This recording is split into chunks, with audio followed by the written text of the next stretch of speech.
Welcome everybody. It is so lovely to see people have made it despite trains, despite COVID, despite everything that's going on. So welcome to this Society of Experimental Biology Symposium on Decolonising and Diversifying Biosciences Education. So we've got a day and a half of making, this conference has been a long time in the planning, nearly 2 years. So for you actually to be in the room is very, very exciting. We're actually happening. So what we're going to do, we're actually going to do a change to the programme.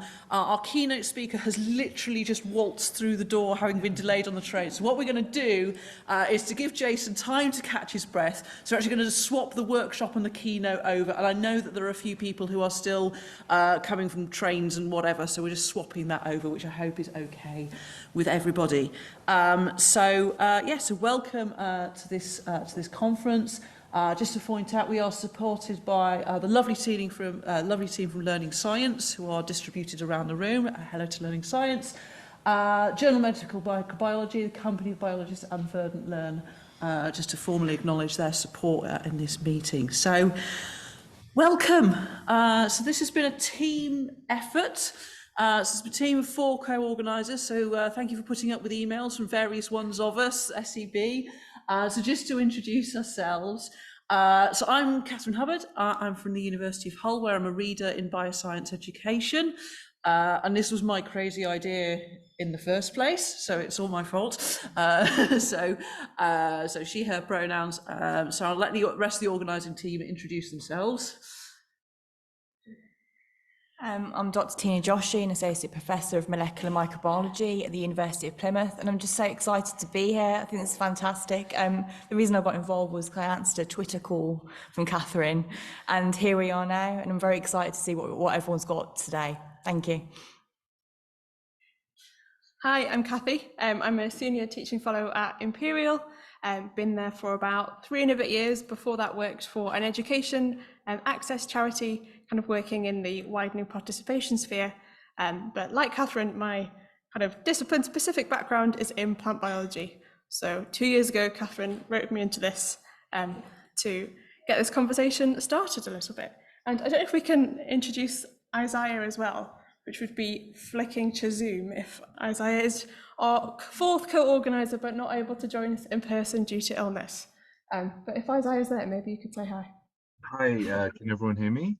Yeah. I can see the 3 of you there as well. My name's Isaiah Ting. I'm from the University of Surrey and a final year PhD student. Again, I saw Katharine's pronouns are he, him, sorry. I saw Katharine's Twitter call on this, and that's how I think everyone, that's how everyone kind of got involved with this. So thank you, Katharine. Thank you, everyone. And I'm quite excited for the 2 days. Yeah, brilliant. So as you can see, we've got a room full of lovely people here, but we also have nearly 30 people joining us online. We've really tried to make this work in a hybrid format to be as inclusive as we can. There are people joining us from all over the place, which we'll find out where people are from in a minute. And we will do our best to try and keep the room and the online space talking to one another. It was really important for us to have that so that people could join us from wherever. Can we flip back to these slides?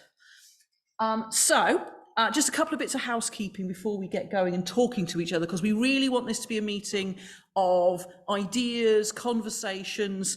We don't want this to be a sort of entirely didactic. We want this to be a place to have some deep and meaningful conversations. So you have programs on your tables, those of you who are in the room, or the program is available from the SEB website. So there is a hashtag there if you want to get to the digital program.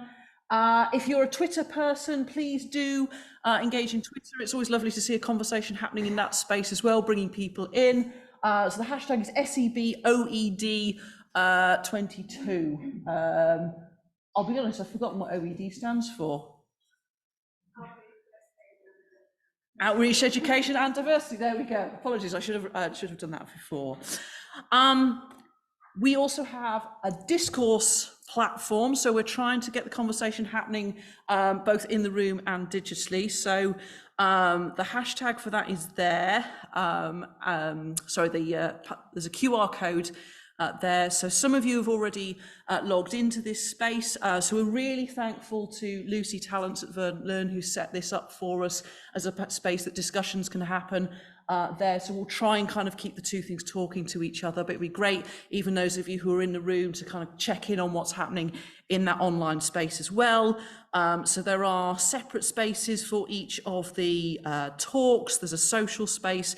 It's reasonably intuitive to navigate that. So that would be great. And online posters. And there's online posters as well. We have physical and online posters. We have tried to think of as many things as we can. We have a Padlet wall.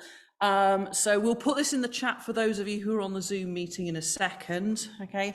Because what we'd really like you to do is just kind of capture your thoughts as we go through this meeting. So those of you who are in the room, there's flip chart papers and there's post-it notes. So if there's particular things that occur to you through the meeting, of like something that really resonates with you, or something that you want to share with the room, stick it on a post-it note, stick it on a flip chart paper, or stick it on the Padlet. Again, we'll try and keep the two things talking to each other. We'll put those links into the Zoom in a second, so we can kind of capture what the conversations are, because I think there's going to be some really rich and meaningful conversations. So there's going to be rich and meaningful conversations, but there should hopefully be some difficult conversations. This should be a space that we challenge each other, that we make space. These are difficult issues that we're going to be thinking about in terms of strategic inequalities, who is represented, what do we need to do as a discipline. So we thought it was appropriate to establish some sort of code of conduct for the room. So hopefully nothing in here is controversial. So first, primarily, treat everyone with respect and dignity. That's really, really important in this space, okay?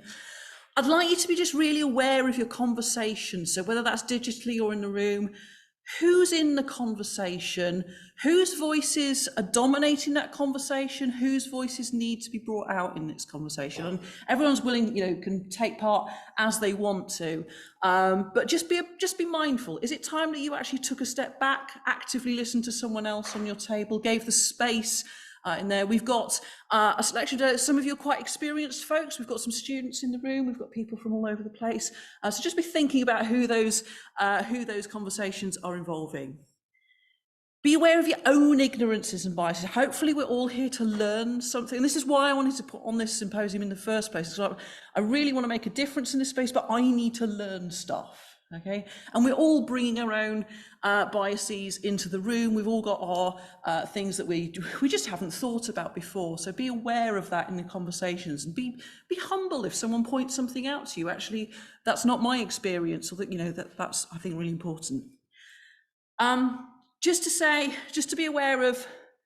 So this is a space that we're going to have conversations in, and I really hope that there's things in here that you can take away and implement. So it's absolutely, I had this great conversation with someone from University X, they're doing this great thing, I want to bring that into my classroom.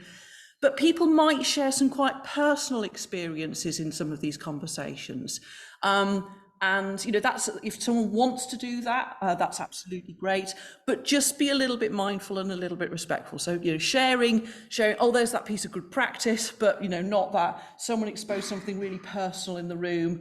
That's not appropriate to take beyond, but it's for your own learning, but just be aware of that. And just to say that applies in the room and online. So hopefully that's all okay. Have we missed anything from a code of conduct, or does that sound all right? Yeah, we've also typed it up there, so it will be in the room all the time. We'll put the link to these slides into the Zoom, so you've got those permanently, but hopefully that establishes the space, if that's okay. So, as I say, we're going to flip this round. So the first workshop, what we wanted to do was to just think about the topic. Okay, you've signed up for an event on decolonisation and diversification. What does that mean? And what does it mean in general? What does it mean for you? Okay, and that might be quite different for different people. So we sort of wanted to establish the kind of, the overall terms of the meeting, really. So What we'd like you to do, so you're on your tables, hopefully you've got a nice mix of people on your tables. So some tables are a bit fuller than others. We might just want to sort of distribute ourselves around the room a little bit. But this is going to be a relatively unstructured sort of workshop. The point is to get you talking either online or in the room. So first of all, it's just to introduce yourselves to each other. So giving everyone that sense of who you are, why you've come to the conference, what's motivated you to come and discuss this topic, finding out who's in the space. And then we have 3 questions for you, which we'll leave on the screen. So these are the 3 things of substance we'd like you to think about. Okay. What is the difference between decolonisation and diversification? It was very important to us to put both words in the title, but what's the difference between those things? Let's get that clear in our heads to start with. Why should we decolonise and diversify? We're spending some time thinking about it. Why is it important that we do that? And then what I'm sure will be a very fruitful line of conversation always all through the conference. What are the challenges of decolonisation and diversification in general, but particularly in the biosciences? We've brought people together from the discipline. What are the particular challenges that we might face in the biosciences space? Okay. So fundamentally, we just want you talking to each other, okay? So you can focus on whichever of those questions you want to over the next half hour or so. What we would like you to do is, if you've got something that you think you particularly want to share with the room, we will kind of go around with microphones and get things to speak back. But we also have some Mentimeter slides. So actually what I'm going to do first is, these are self-paced, but what I'm going to go to, so if you haven't done Mentimeter before, if you've got your phone or a laptop with you, if you haven't, don't worry about it, okay, but if you have, and particularly for those who are joining us online, this is particularly relevant. So what you need to do is go to www.menti.com, and there is a code to enter, which is 78704623. That will stay on the top there. Okay. We first of all like to tell you where you're joining us from. So particularly those of you who are joining us online, we've got people from, not everyone is based in the UK. So if you'd like to get logged in and just tell us where you're from, particularly those who are joining us online, that would be great. And then if you've got anything that you particularly want to feedback from any of those discussion questions, then we have a slide for each of them. So you can self-pace, you can go backwards and forwards between these slides. So anything that you particularly wanted to capture or you wanted to go forward, then that would be great. So there's a slide for each of those. So, we've got someone from Australia. That's very exciting. I don't know what time in the morning, evening, night it is in Australia, but fantastic there. So, I will leave those going, so you can feed into those at any point, but I'll put the questions back. So what I thought we'd do is just capture what was happening on a couple of tables. So we've got some roving microphones somewhere. Kathy's got a microphone. So any table want to particularly feedback things that they were talking about, or shall I pick a table? Anyone want to volunteer? Ushra, what were yours? Does someone on your table want to feedback the sorts of things that you were talking on your table? Thank you. Okay. I'll say that. So I think we had a nice discussion on the table, but again, the questions were, I think, because we were again a mixture of people who are working with decolonization. For some, it's quite a new concept. But for the first question, most of us were like really not sure, because everyone thinks decolonization. Some of us think, like myself, think decolonization and diversification are probably synonyms. But then others think that diversification is a broader term and decolonization is a part of it. And some people think decolonization is the act of basically the historical aspect of things, where it's about the colonialism and then undoing that aspect. And diversification is more kind of a broader aspect where we apply it across like lots of organizations and stuff. So yeah, that's kind of thoughts over our table. Yeah. Fab, any other tables want to chip in on that, or any responses to that? Anyone get any further? Prasha, yours. Thank you. So I think I'd say we had a very good discussion here about decolonization and diversification. And to come back to what you were saying, we were discussing the meaning, and our take was they're most like Venn diagrams of, you've got things which are specifically decolonization, diversification, quite separate, with some areas of overlap. And then we delve into, all reasons of why and the challenges, but I'll just end here for the time being. Thank you. Fab, any other anyone from online want to feedback as well? Yeah. We maybe go to Tina, what was happening on your table, and then we'll get some on, if we can get an online group going after that. Okay, I guess I'm talking. So, Salma, when we were talking first about the definitions, she was saying she thinks of diversity, I guess, as more something that's a bit more passive, which on its own cannot achieve decolonization. But also, I don't think you can have decolonization without diversity. So it's almost like they have to go together. But one of the things we also talked a bit, because we've got people around the table from different parts of the world as well, and talking a bit about the impacts of colonization on how we see norms in society, and how, so diversity, even in terms of physical health, mental health, not just race, gender, everything, how the norms are still set up based on a lot of colonial ideas. Nobody used the word, but I guess in my mind I always think of it as more supremacist ideas, like these are these norms that we have, and everything that you do when you're treated is kind of trying to approximate you back towards these norms. And so just the idea of, okay, decolonization is the idea that there is no, this gold standard, this thing, there's no this perfect thing that everybody's trying to approximate to, but like things are different depending on your culture, background, or whatever the case may be.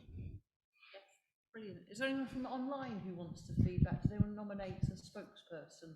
To respond to what the speaker said, what our group, I think would agree with that. If anyone from our group wants to shout at me, so in our group, we had people from the UK, and then we had Rachel, who's based in Brisbane in Australia, and I guess it was interesting just learning about, I guess the priorities around decolonising and what that might mean for universities and what their priorities might be. So in the UK, obviously there's a big push to tackle awarding gaps.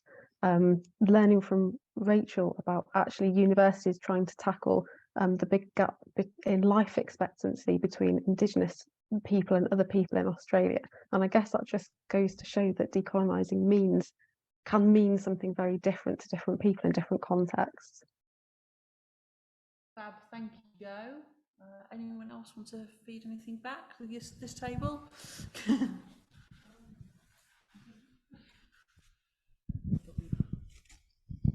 Right, hi everyone. Yeah, thank you. So I thought we'd chip in with contributions over here as well. So we spent most of the time talking about the first question. And I think in talking about the first question, you kind of almost get to answer the other two in a way.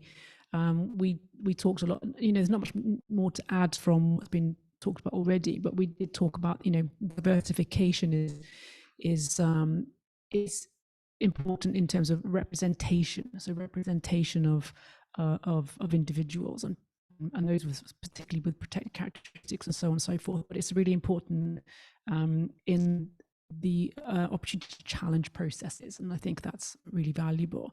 When we looked at sort of decolonisation, we looked at terms of questioning the foundations of our curriculums, and looking at where did our current curriculum and the foundations of our understanding come from, why, and the impact of that historically. And I think it's really important that we reflect on that and look at the damage that has done historically.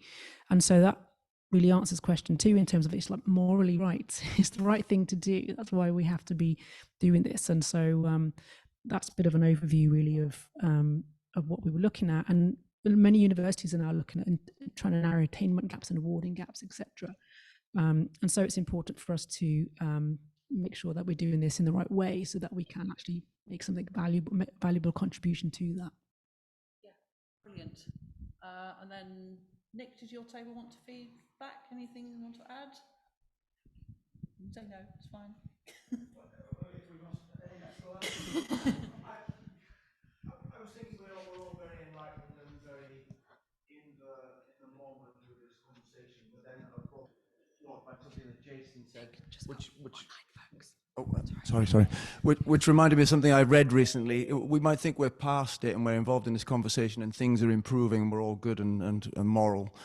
But then Jason reminded me that black women, when they experience pregnancy, they're often deemed by their clinicians to be able to suffer more pain than other populations. So we're still in the middle of this conversation and we still need to change not just our own behaviors, but wider society, I think. Yeah. Brilliant. So it's just, clearly we've started to get things, and I think there's this, how much are we, there's that representation point, which is so important, but it's also challenging those norms and cultures which go like really deep once you start thinking about it, right? And, trying to dismantle some of those power structures or, challenge them. And why do we do things in the way that we do? And I think that's absolutely right. In terms of, particularly for the biosciences, there is a long and murky history of colonial attitudes within biosciences that we're going to hear some of it a bit today. Thinking about some of the pioneers in evolutionary biology had some deeply questionable views. Contemporary healthcare outcomes, who's in the conversation in terms of biomedical advances and all of those sorts of things. Conservation strategies, how much are we relying on sort of white saviour mentalities of we're going to come in and parachute our knowledge and all of those sorts of things. So I think it is a really relevant conversation. So this is not the end of this conversation.